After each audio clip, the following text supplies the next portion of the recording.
Mbola pitsikitsikina indray ry rahalahy sy anavavy ary ray aman-dreny malala no iarabanantsika amin'izao andro fahadimy iarahantsika mandalina ny bokin'ny apokalipsy izao.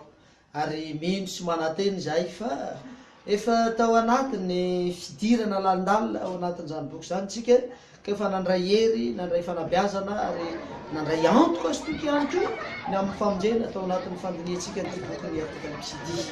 Malitsika raha tadidinareo dia miresaka ny amin'ilay mpifanandrina resy izay mampiasa saritava dia tsy izany satana ary miafina ao ambadiky ny olona sy ny zava-misy rehetra izy mba entina mamitaka hitondra ny olona ho any amin'ny fahafatesana, dia le tena fahafatesana mandrakizay mihitsy. Fa androanitsika dia resaka ny amin'ilay mpifanandrina mpandresy. Io mpifanandrina mpandresy io izay tokony hiandanitsika sy hiantorahantsika manokana. Ka mialohan'ny fampiresantsika an'izany dia hanondrika alohantsika hivavaka. Rainay izay any an-danitro, tsy mitsahatra ny miantso ny anaranao zahay satria Andriamanitra fitiavana anao. Tsy mitsahatra ihany koa zay ny mangataka famirapo sy famelan-keloka amin'ny maha olombelona mpanota, koa mety izy ianao anadio anay. Hatreo zao fotoana izao Andriamanitra, sokafo ny fo sy ny saina andray ny teninao ary omeo hery hanatanterahana an'izany. Ahatonga anay ho zanakao lahy sy zanakao vavy mandeha araka ny sitraponao, manompo anao ary hanana antoka dia ny fiainana mandrakizay. Amin'ny anaran'i Jesosy no anona ny vavaka. Amen. Eny ary rahalahy sy anavavy ray aman-dreny malala, iresaka manokana ny amin'ilay mpifanandrina mpandresy isika androany. Ndao somary verenana kely ho vakina ny apokalipsy toko voalohany ka ny andininy voalohany. Apokalipsy toko voalohany ny andininy voalohany. Ny fanambarany Jesosy Kristy izay nomen'Andriamanitra azy mba asehony amin'ny mpanompony. Ny bokin'ny apokalipsy araka ny resantsika teny amin'ny andro voalohany dia izao fanambarany Jesosy ny tenany mihitsy izany bokin'ny apokalipsy izany. Izy tenany mihitsy no ambarany ao amin'ny bokin'ny apokalipsy. Raha misy zany boky manonona ny tenany ho tena i Jesosy mivantana no ao anatiny dia ny bokin'ny apokalipsy. Jaona toko fahadimy ka ny andininy fahasivy amby telopolo. Jaona toko fahadimy andininy sivy amby telopolo dia misy an'izao teny izao: dineonareo ny soratra masina satria ataonareo fa ho aminy no ananonareo fiainana mandrakizay, ary ireny no manambara. Lazay Jesosy amin'ny alalan'io Jaona toko fahadimy andininy sivy amby telopolo io fa ny soratra masina dia manambara azy mivantana. Noho izany ho an'ny mpamaky baiboly, ho an'ny kristianina dia diso fantatra loatra Jesosy, hay loatra Jesosy, tena fantatra sy eo akaiky ny fo Jesosy. Misy anarana sy fomba 700 samy hafa iantsonan'i Jesosy eo amin'ny baiboly. Tao amin'ny apokalipsy tsika dia nahita anarana 5 iantsonan'ny Satana. Fa ato anatin'ny baiboly manontolo kosa dia hita 700 anarana izay azahoana iantsonan'i Jesosy isika. Ary ny apokalipsy tena misy an'izany be indrindra amin'ity fiantsonan'i Jesosy ity. Ao ny betsaka 520 no anarana hita ao amin'ny apokalipsy. Ka ny 7:30 am'zato am'izany dia ao amin'ny toko voalohany sy ny faharoa ary ny fahatelo. Alaivinareo sary an-tsaina am'izany. Raha 5 no anarana ahitana ny Satana izay tsy afa-miafina ao anatin'ny fitaka izay atao, dia miseho araka le niresantsika hoe hitako ny toko anankiroa amin'ny apokalipsy dia ahitana anaran'ny Satana, miseho ny anaran'ny Satana. Fa ny Jesosy kosa 500 hita ao amin'ny apokalipsy, ary ny 7:30 am'zato dia ao amin'ny toko voalohany sy ny faharoa ary ny fahatelo. Raha atao zany ny salanisa amin'ireo fehezanteny 5 sy 500 ao amin'ny apokalipsy dia sakesaky ny fehezanteny anankiroa, teo tsika toko anankiroa ahitana ny Satana, fa ato dia isaky ny fehezanteny anankiroa dia mahita manambara ny momban'ny Jesosy ny bokin'ny apokalipsy. Milaza zany fa tsy hafa-niafy ny Satana fa naseho ny bokin'ny apokalipsy, tsy hafa-niafy izy. Kanefa kosa na dia niseho azy Satana dia nifongana ny laherin'ny Kristy izay mitranga matetika loatra ao amin'ny bokin'ny apokalipsy izy. Tena iankina ny fiainanao mandrakizay ny fahalalana an' Jesosy raha lasy anavavy malala. Izany no mahatonga ny anara no miverimberina matetika. Iankina ny hoaviko sy ny hoavinao ny fahafantarana an' Jesosy. Jaona 7:17 mivaky toy izao amin'ny anaran'i Jesosy. Jaona toko 7:17 ka ny andininy fahatelo. Ary zao ny fiainana mandrakizay dia ny mafantatra anao zay Andriamanitra tokana sady marina sy Jesosy Kristy zay efa niranao. Zany ny atao hoe fiainana mandrakizay, ny fahafantarana an Jesosy, ny fahafantarana any Kristy sy ny fahafantarana an'Andriamanitra tokana sady marina. Tsy misy afa-tsy zany ny fiainana mandrakizay. Ny endrika ahitana an Jesosy ao anatin'ny bokin'ny Apokalipsy dia mazava tsara ary hita tsara. Apokalipsy toko voalohany ka ny 1:13 hatramin'ny 4:11. Apokalipsy toko voalohany 1:13 hatramin'ny 4:11. Ary teo afovoan'ny fanaovanjiro dia nisy anankiray tahaka ny zanak'olona, ny akanjo lava hatrany an-tongony, sady ny sikina fisikinam-bolamena teo amin'ny tratrany, ary ny lohany sy ny volony dia fotsy tahaka ny oram-panala, ary ny masony tahaka ny lelafy, ary ny tongony tahaka ny varahana manganoano ohatran'ilay voadio teo amin'ny fandrendreany, ary ny feony toy ny firondrona ny ranobe, ary ny tana-kintana fito teny an-tanany ankavanana izy, ary nisy sabatra maranitra roa lela nivoaka avy teo ambavany, ary ny tarehany dia tahaka ny masoandro mamirapiratra amin'ny heriny. Hitantsika amin'izany endrika anehoana Jesosy zany, zavatra mamirapiratra sy manaitra no tazana teo anelanelan'ny fanaovanjiro. Ndeo jerevana ihany Apokalipsy toko voalohany 1:17. Apokalipsy toko voalohany 1:17.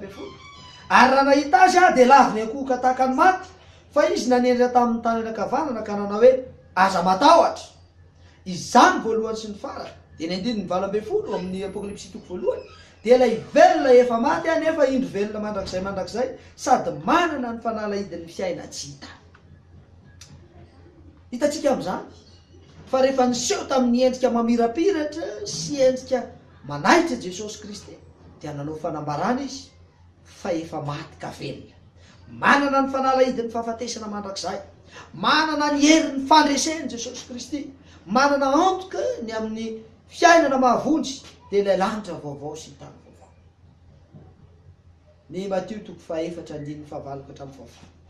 Zany fiakofany zany ange mitsiritiny Satana mba ataony aminy. Zany fiakofany zany loatra ny tiany Satana mba ho atao aminy ihany koa, zay natao tamin'i Jesosy mihitsy moa, ary iriny Jesosy mbola atao aminy. Izao rehetra izao dia omeko anao izy, raha iakoka eto anatrehako anao. Fa hozy izy Jesosy taminy, mandehany ianao Satana, fa voasoratra hoe Jehovah Andriamanitra ny akofanao ary izy rery ihany no hotompoinao. Niriny Satana ho atao aminy mihitsy le fiakofany dia netiny Jesosy nakeny tendrombohitra. Ka rehefa nasehony azy ny zavatra rehetra mamirapiratra dia izy ireo rehetra ireo dia omeko anao. Fa zany angeny ataon'ny Satana raha lasa nabavy manala e, amiko sy aminao tsy amin'ny Jesosy ihany, fa tedavy nomena hareny ianao, tedavy nomena voninahitra ianao, ary zany no hitariany ianao ekoka aminy ka mila mitandriny tsika. Fa indraindray efa tafiditra any amin'ny fomba fampipoam-pivavahana ny fitariana ny olona hibanjina harena, fahasambarana ety ambonin'ny tany, ka dia indraindray mpitondra fivavahana sy ny fiangonana mihitsy ange no mitarika ny olona hifantoka fotsiny amin'ny zavatry ny tany. Be dia be ny fiangonana lasa ohatran'ny resaka clientélisme indraindray, zay azahoana olona be dia be ao anatiny, dia tarihina amin'izany fijery zany ny olona. Ary miala tsiny azy sao dia mety mahafahafa aminao ty firesako ty, fa amboarina ambanin'ny fomba fiteny mihitsy, amboarina ambanin'ny fomba fitoro sy ny firesaka mba hahatonga ny olona hiazakazaka any aminao. Dia hitatsika ny fiangonana sasany izay manao ny fomba fihetsika sy ny fiteny, te hanakarena va ianao, te ho any amin'ny tompo va ianao, te hahita fahombiazana va ianao, makenesa fa Jesosy ny manafaka. Atao ny fomba rehetra hanaitairana ny olona, ary tsy misy zavatra voizina afa-tsy ny fahombiazana ara-nofo indraindray eo amin'ny fiangonana. Tsy misy zavatra voizina afa-tsy ny fahombiazana eto amin'ity tany ity, arena, fahasalamana, fananana vady sy ny sisa sy ny sisa. Zany ihany ny voizina. Fiankofana ny tarihan'ny Satana an Jesosy zany raha lasaina bavy malala. Fiankofana ny tarihan'ny Satana an Jesosy zany raha mekoka amiko ianao dia omeko anao zao rehetra zao. Tandremo, aoka tsy fantoka amin'izany ny fivavahanao, aoka tsy fantoka amin'izany ny fanontonao an'Andriamanitra, tsy fantoka amin'ny zavatry ny tany sy ny fahombiazana eto amin'ity zao tontolo zao ty. Nao tsika hijery ny amin'ity Jesosy Kristy izay resahana ao anatin'ny bokin'ny Apokalipsy. Iza moa Jesosy? Izy Jesosy eo amin'ny Apokalipsy. Ao amin'ny Apokalipsy toko voalohany 1:5 sy 4 dia ahafahantsika mahita an Jesosy, izay azonao ampitaina any amin'ny Isaia 7:20 hatramin'ny 7. Apokalipsy toko voalohany andiny fahadimy sy ny fahenina mivaky toy izao amin'ny anaran'i Jesosy. Tiatsika ka namahatsika ho afaka amin'ny fahotantsika tamin'irany. Io Jesosy io tiatsika nanafaka atsika tamin'irany. Izy ilay lazay teo hoe laha matoa amin'ny maty nandresy ny fahafatesana, zany Jesosy. Jesosy zany voalohany indrindra dia ilay fitiavana.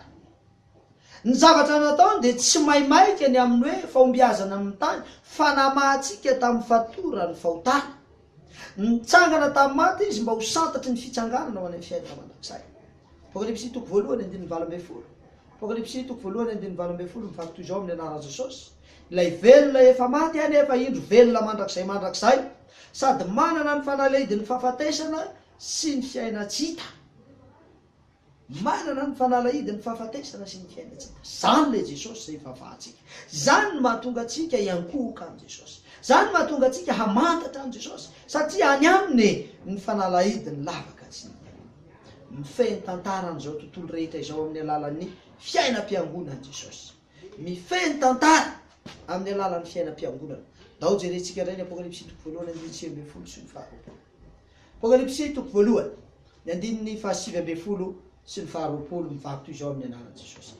Koa soraty zay zavatra efa hitanao, na izay zavatra ankehitriny, na izay zavatra mbola ho avy raty zay, dia ny zava miafina ny amin'ny kintana fito zay efa hitanao. Na sainy soratany zany, zay hitanao teny an-tany ankavanana sy ny fanaovanjiro volamena fito, ny kintana fito dia ny anjelin'ny fiangonana fito, ary ny fanaovanjiro dia ny fiangonana fito.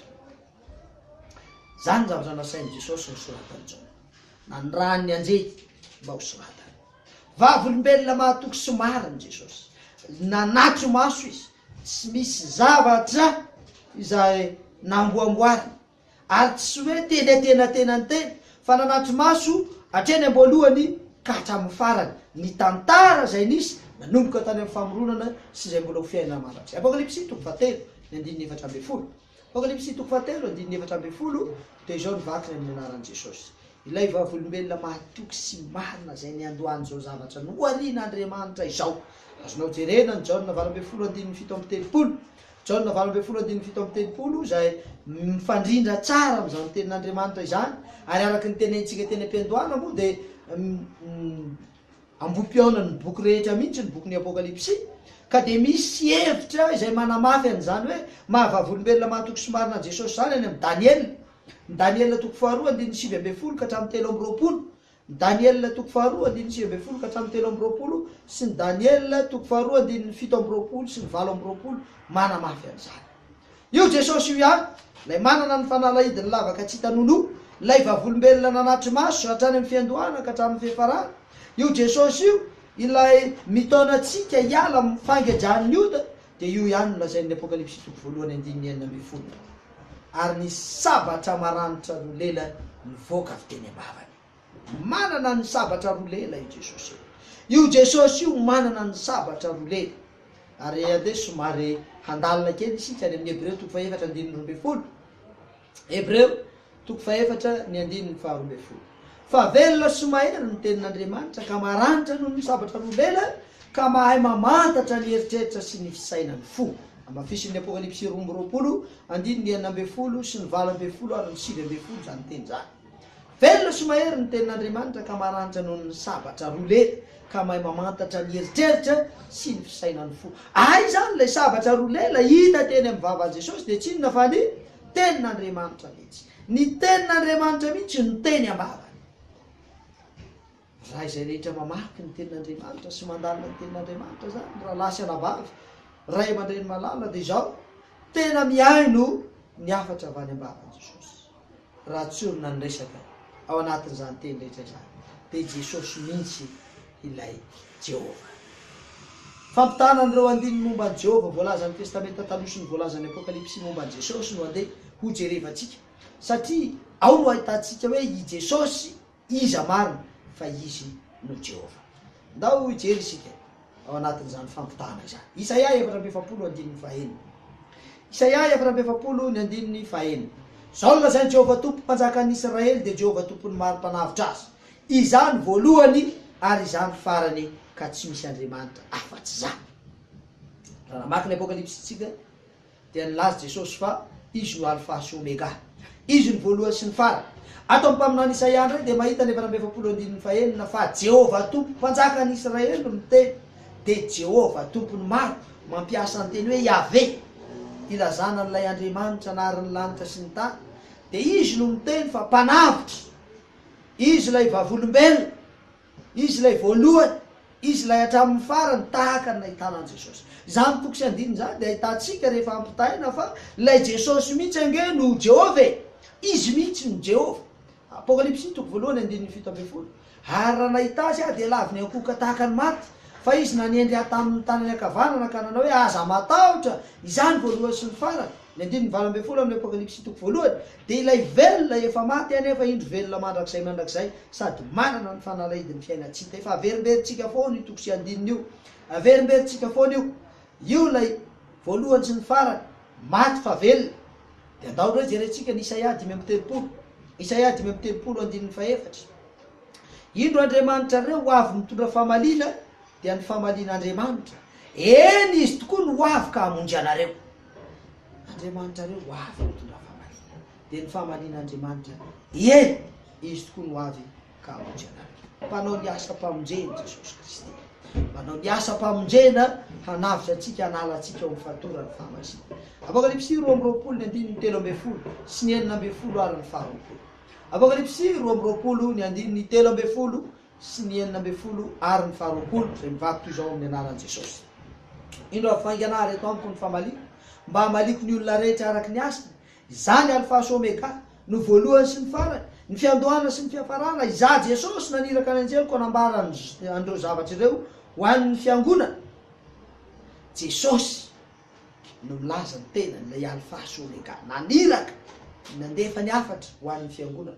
Isaia 2:7.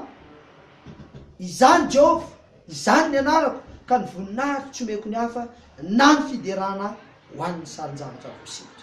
Rehefa ampitaitsika ny fanambarany Jesosy sy ny fanambarany Jehova de to anankiray ihany ny zavatra avoakany, to zavatra mitovy ihany.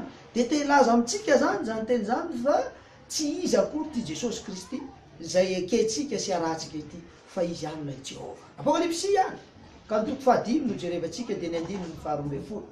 Apokalipsy 5:12. Ny zanak'ondry zay novonona dia mendrika andray hery sy arena sy fahendrena sy faherezana sy aja sy voninahitra ary saotra. Zanak'ondry zay novonona dia mendrika andray an'izany hery sy arena sy fahendrena sy faherezana sy aja ary voninahitra ary saotra izany. Omenan'iza moa zany, arak'ilay nitenenina teo izy Andriamanitra hoe izy ny Jehova ka ny voninahitra ny tsy omen'ny hafa. Fa Jesosy kosa dia mendrika omenan'izany voninahitra izany, mendrika omem-boninahitra Jesosy.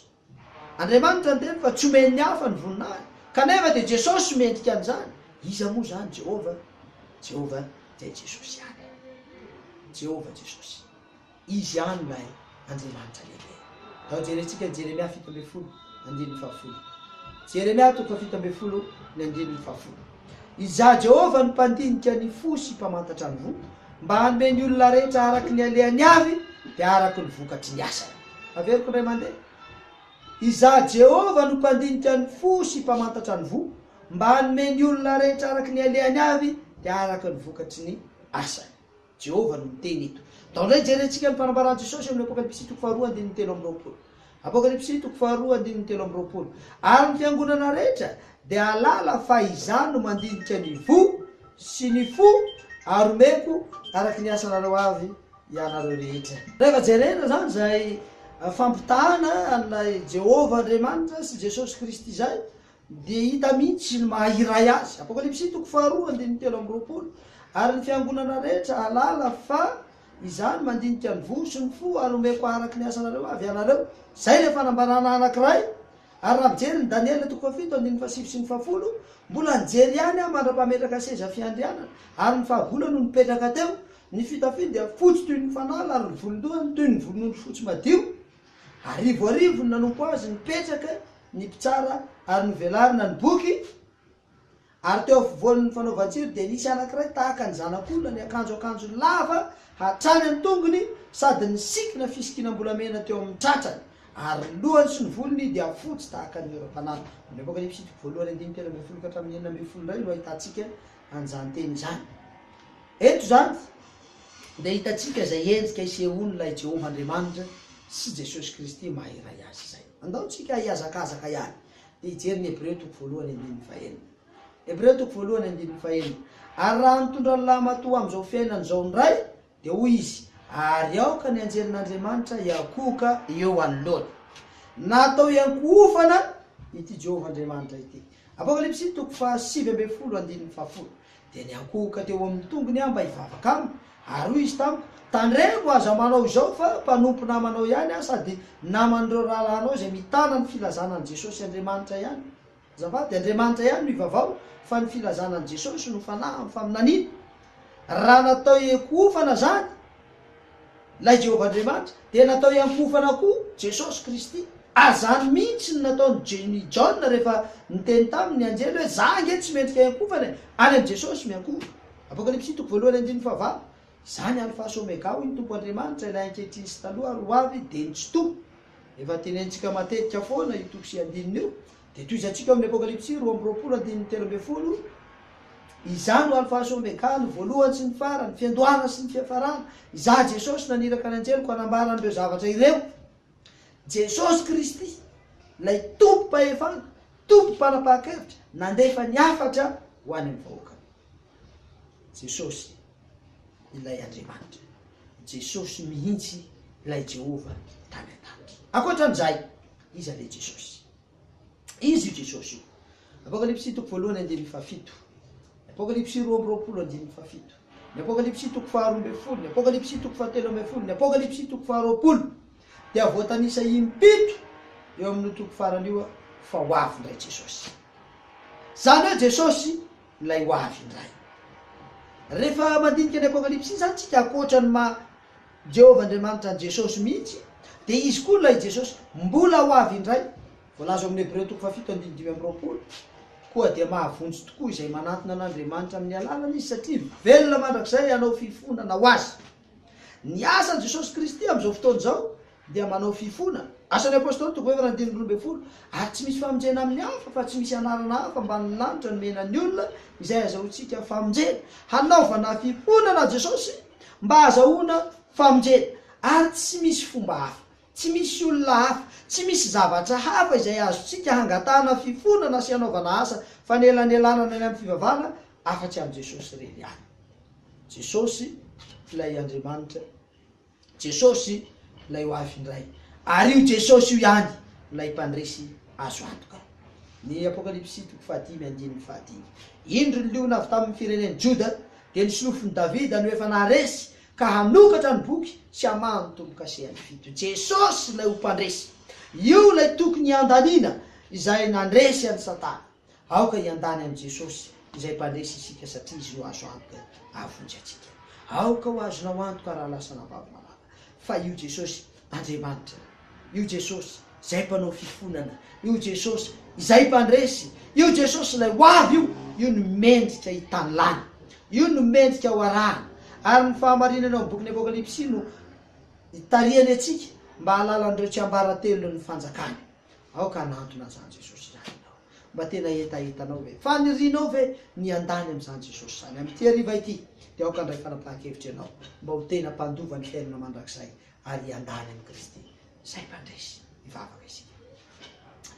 Omeo anay ny hery Andriamanitra, mba azahoanay miankohaka amin'ny Jesosy Kristy, mba azahoanay miandany aminy, azahoanay antoka fa izy tokoa ny Jehovah Andriamanitra, izy ilay ho avy ary araka aminy ho any amin'ny fiainana mandrakizay zahay. Ny asan'ny Satana manelingelina anay rehetra, ianao no hanala an'izany ao anatinay. Taio ary zao vahoakanao izay mandre an'izany teny izany, mba ho feno fanapahan-kevitra amin'ity androany ity, fa hiandany amin'ny Kristy, hanaraka ny diany ary ho mpandresy rehefa tonga izy ka handova ilay lanitra vaovao sy tany vaovao. Amin'ny anaran'i Jesosy.